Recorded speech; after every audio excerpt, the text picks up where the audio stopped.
Dobrý deň, Slováci a Slovenky. Asi ste rovnako z toho znechutení ako ja.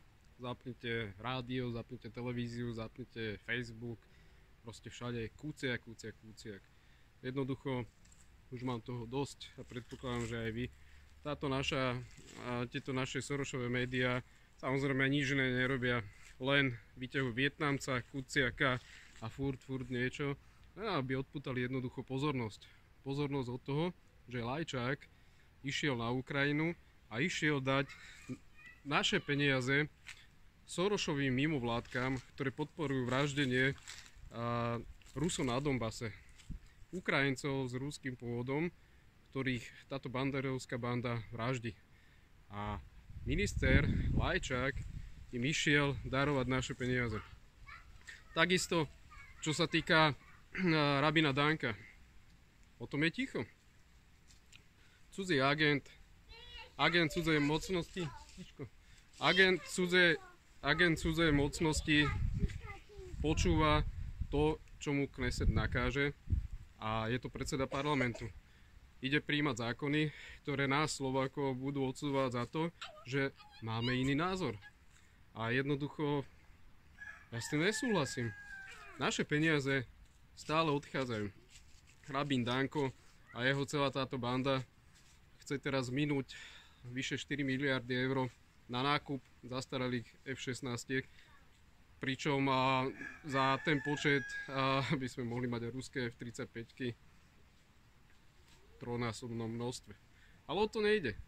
Na čo vojnu? Na čo míňať peniaze na vojnu? Sme v strede Európy. V strede Európy. To, čo sa deje na Ukrajine, podporuje práve táto banda, táto fašistická NATO banda, ktorá chce, aby sme míňali peniaze na to, aby tieto naše peniaze boli použité na vraždenie Rusov. S tým nesúhlasím.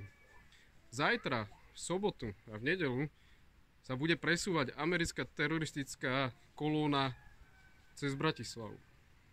My, či už ja, nezávislý poslanec Peter Marček a ďalší, sme sa rozhodli, že sa nebudeme len na to pozerať.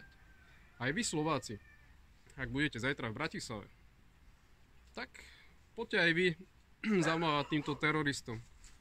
Ja osobne som za to, aby teroristické jednotky NATO vypadli zo Slovenska a bol im zamedzený presun cez Slovensko.